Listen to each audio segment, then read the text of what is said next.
Okey, struktur of ceramic. Okey, untuk bab ceramic ni, selain daripada kita fahamkan dia punya application, dia punya kegunaan, dia punya kategori, kita juga kena fahamkan apakah struktur untuk ceramic. Okey, nanti saya nak selepas daripada setiap chapter, sepatutnya you all kena buat summary lah. Summary maknanya polimer struktur dia macam mana, composite struktur dia macam mana. Okey, dan sekarang ni untuk tajuk ceramic struktur dia macam mana. Okey, ceramic compounds are categorized by covalent and ionic bonding.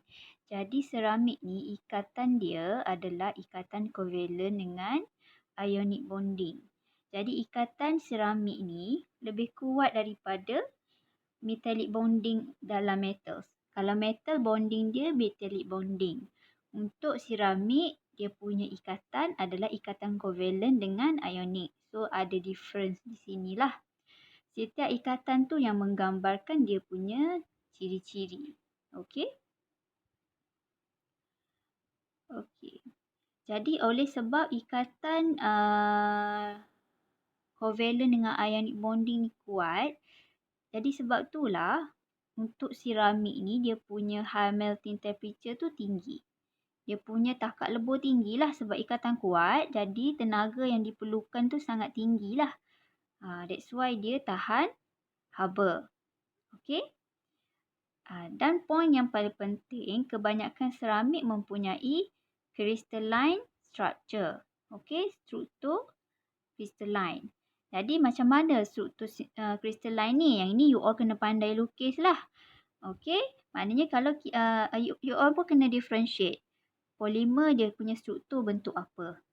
Okey, komposit macam mana, ceramik macam mana, glass macam mana. Jadi untuk ceramik ni dia punya struktur berbentuk crystalline. Okay, sebelum ni kita dah belajar polimer kan. Dia punya struktur macam mana. Ada beberapa jenis, saya harap awak tak lupalah. Okey. Okey, figure yang belah kiri tu saya ada letakkan dua lah.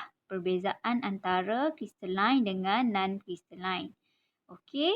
Kalau perhatikan untuk struktur crystalline, struktur dia berulang-ulang tetapi dia dalam susunan yang lebih cantik berbanding dengan non-crystalline.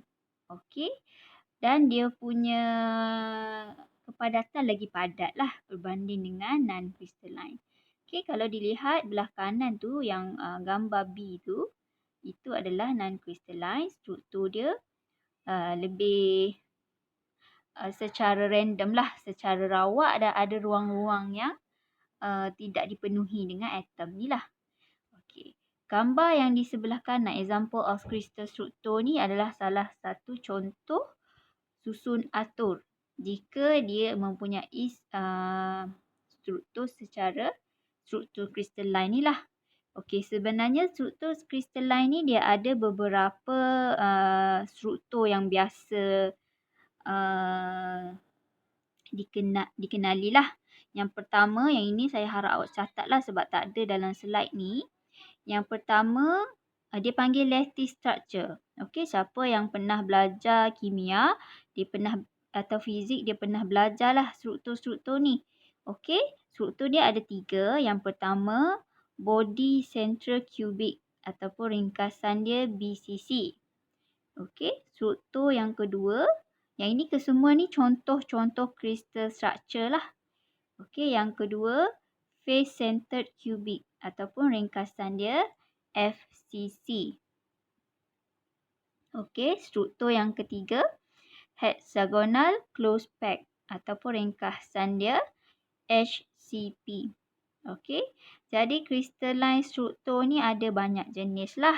Tapi secara generalnya dia punya susun atur secara berulang-ulang dan sesusun berbanding dengan non-crystalline.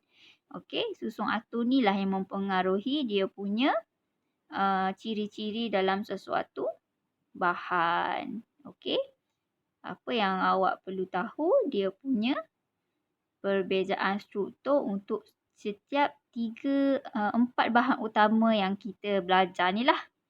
Okey, untuk advanced manufacturing ni, you all kena kenal dan tahu perbezaan antara 4 jenis material. Okey. Okey, ini adalah secara ringkasan steps in making ceramic part. Okey. Cara-cara untuk membuat bahagian-bahagian yang menggunakan material seramik lah. Okey. Ini untuk parts. Okey. Step yang pertama, raw materials lah. Okey, jadi seramik tu, raw material seramik tu perlu melalui proses.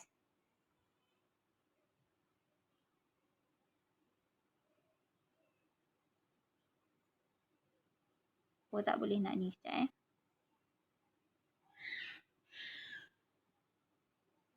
Oh, dia tak boleh nak guna pen. Okey. So, ini adalah proses crushing and milling ni. Proses untuk you jadikan seramik tu dalam bentuk powder. Nanti kita akan belajar details lah bab ni. Okey, jadi step je secara general macam ni lah. Raw materials. Dan next step ialah, sekejap ya. Okey, step yang kedua, forming ataupun shaping. Okey, untuk step yang kedua ni ada beberapa kaedah lah untuk membentuk ataupun jadikan ceramic parts tu. Proses yang kedua. Okey, sama ada slip casting, extrusion, pressing ataupun injection molding. Okey. Step yang kedua ialah drying. Okey. Lepas kita dah buat bentuk seramik tu, step seterusnya ialah kita keringkan dia. Sebabnya proses untuk shaping tu kita ada masukkan cecair lah. Okey, jadi untuk mengeluarkan cecair tu kena melalui proses drying. Okey. Proses yang keempat ialah firing ataupun sintering. Yang mana proses yang keempat ini penting kerana kita kerana ini adalah proses heat treatment untuk bagi kekuatan kepada seramik part tersebut lah. Dan step yang terakhir ialah finishing. Okay, yang mana finishing ni ada beberapa kaedah dia. Contoh dia seperti machining, grinding and lapping. Okay, sebagaimana yang kita tahu, finishing ni adalah proses yang terakhir untuk kita kemaskan supaya parts yang dikeluarkan tu tiada lebihan-lebihan yang tidak boleh dipakai. Okey. Yang mungkin akan mengganggu pengguna lah jika tidak melakukan finishing. Okey. Ini slide yang ini jangan terkeliru . Ini adalah proses untuk traditional ceramic. Okey. Proses untuk traditional ceramic ni dia lebih simple. Okey, sebab dia punya end product dia pottery dan end product dia maknanya lepas daripada firing tu dah terus jadi dia punya produk lah. Okay, the shaping processes for traditional ceramics require that the starting material be in the form of plastic paste. Jadi untuk step yang pertama tu, selepas daripada preparation of powders, step yang kedua tu adalah shaping of wet clay. Yang inilah yang dia katakan starting material tu kena berada dalam plastic paste, dalam paste plastik. Okay, that's why lepas daripada preparation of powder tu, dia basahkan clay tu dengan air untuk menghasilkan paste. Okay, tapi dia panggil dalam bentuk plastic paste. Okay, this paste is made of the fine ceramic powders mixed with water. Okay, yang ni paste ni dia dibuat daripada ceramic powder tadi. Yang proses yang pertama tu preparation of powder tu maknanya proses untuk menghasilkan serbuk seramik. Lepas tu untuk step kedua tu dia basahkan untuk menghasilkan paste. Okay, and its consistency determines the ease of forming and material and the quality of the final product. Okey, kandungan air yang dimasukkan tu dia ada dia punya persen-persen dia lah. Depends on bentuk yang kita nak hasilkan lah. Okey. Nanti bab seterusnya ada diberitahu percentage air yang perlu dimasukkan untuk produk apa. Okey. The raw ceramic material usually occur in nature as rocky lumps. And reduction to powder is the purpose of the preparation step. Jadi ayat yang seterusnya ni nak menyatakan untuk step yang pertama ni lah. Okey, dalam keadaan semula jadi, seramik ni bentuk dia dalam bentuk rocky lumps. Okey, lumps tu maknanya bentuk ketul-ketul, rocky berbatu, bentuk ketulan lah. Okey, jadi that's why untuk proses yang preparation of powders tu kita kena hancurkan rocky lumps tu untuk menghasilkan powder. Okey. Tapi secara ringkasannya, untuk traditional ceramic proses dia ada 4 lah. Yang pertama, preparation of powders. Yang kedua, shaping of wet clay. Yang ketiga, drying untuk membuang balik air yang kita masukkan pada step 2. Dan yang keempat, firing untuk memastikan dia punya struktur tu rapat-rapat dan lagi padat. Apabila dipanaskan, air pores tu dapat dikurangkan. Jadi, produk seramik ni dia ketumpatan dia sangat rendah sebab dia tak ada pores. That's why dia ketumpatan rendah sebab dia tak ada air pores kalau diperhatikan lah. Okey. Okey, ini penerangan lanjut lah. Okey, yang saya terangkan tadi, kalau kamu nak tahu lagi details, boleh baca dalam step-step yang saya dah masukkan dalam ni lah. Saya tak tulis ringkasan di sini sebab saya risau kalau kamu tak ada rujukan yang lain. Tapi buku yang saya bagi e-book tu memang ada penjelasan yang jelas seperti inilah. Sebab rujukan utama saya pun daripada buku Grover tu. Jadi kalau siapa yang rajin, boleh baca dalam buku Grover tu, chapter 7 untuk tajuk ceramics. Okey. Yang ini saya ambil the main point dia lah. Okey, boleh baca step 1, preparation powder tu macam mana dan kenapa dia ada step tersebut lah.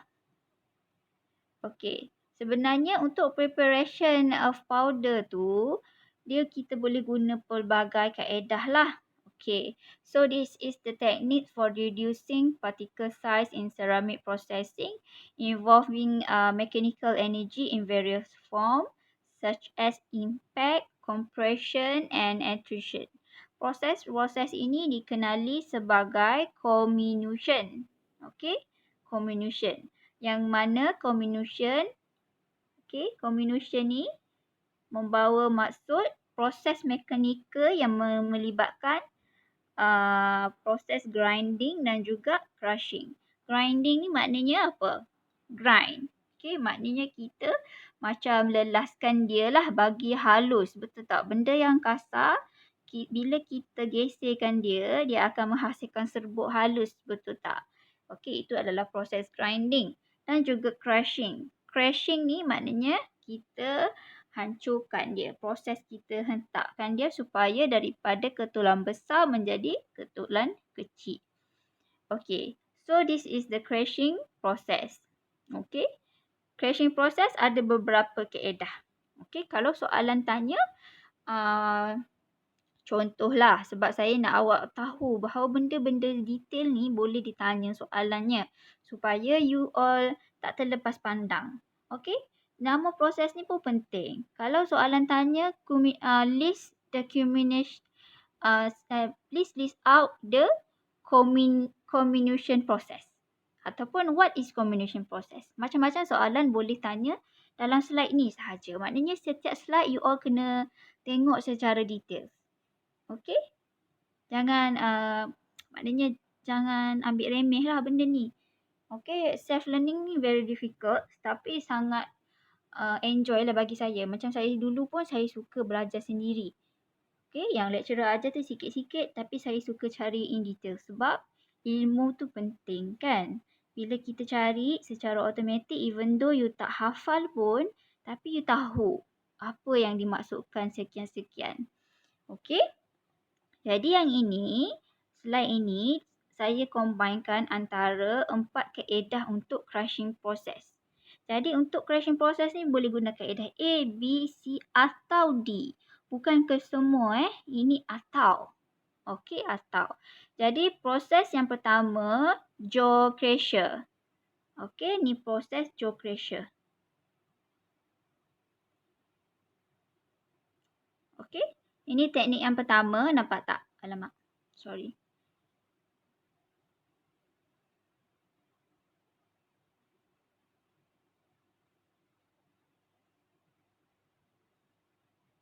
Okey, teknik yang pertama, dia panggil jaw sebab dia ada 2 jaw.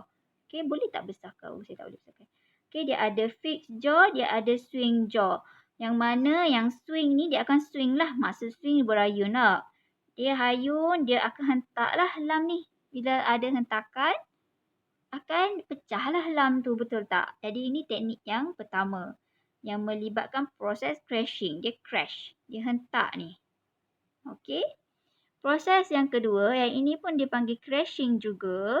Kerana kalau awak tengok bawah ni, okey, proses yang kedua ni dipanggil gyratory crusher. Okey, kenapa dia panggil gyratory? Sebab dia secara putaran. Dia berputar dan dia hentak lah. Sebab bentuk gigi dia macam ni. Yang belah sini kecil, yang sini besar. Dia akan hentak. Pusing-pusing hentak. Dia macam tak stabil sebenarnya ni. Ke kiri ke kanan dia akan hentak. Dia macam kalau awak perhatikan mesin basuh kalau dia tak stable, betul tak? Dia akan macam menghasilkan hentakan, something like that lah ni. Okey. Teknik yang ketiga yang diguna pakai ialah roll crusher. Yang ini dia panggil roll. Sebenarnya penamaan ni adalah berdasarkan dia punya mechanical process lah. Yang ini dia panggil roll crusher sebab dia berputar, dia guna roller, benda ni panjang lah sebenarnya kan. Ini dia punya pandangan daripada depan. Okey. So dia berputar, apabila ada pelanggaran di sini, dia akan tercrash lah dekat tengah ni. Jadi lam ni akan hancur. So yang kat bawah ni adalah serdak-serdak dia. Okey. Dan teknik yang diguna pakai yang ketiga ialah hammer mill. Okey. Hammer mill. Yang ini dia berputar juga. Nampak tak? Ini batu masuk kat sini dan benda ni dia berputar. Dia macam mill ni macam kisar kan. Maksud mill ialah kisar. Jadi basically proses ni seperti dia mengisar batu tu lah. Okay, sebab kisaran of course secara rotation. So apabila dia berputar, dia akan crash batu ni. Jadi yang halus akan keluar dekat bahagian bawah ni. Okay. Okay, saya harap awak faham crashing process dan awak tahu untuk list out kan contoh-contoh crashing process ni apa, teknik yang digunakan apa. Ada 4 lah. Jaw crusher, gyratory crusher, roll crusher dan hammer mill. Okay. You can find details explanation in textbook at page 340. Okay, ni saya tolong tunjuk page dalam buku McGrover tu lah. Kalau siapa yang rajin nak baca detail setiap teknik ni, dia ada penerangan lah. Okay, boleh tengok dekat textbook page 340. Okay, yang ini grinding process. Jangan lupa comminution tadi, yang ni. Comminution. Comminution ni ada 2 proses kan? Grinding dengan crushing. So yang ini contoh crushing process, yang ini contoh grinding process. Okay, so mechanical method of producing ceramic powders menggunakan teknik grinding ni ada 3 contoh lah. Yang pertama ball mill. Okay, ball mill. Dia guna ada berbola dalam ni. Berbola ni langgar. Allah.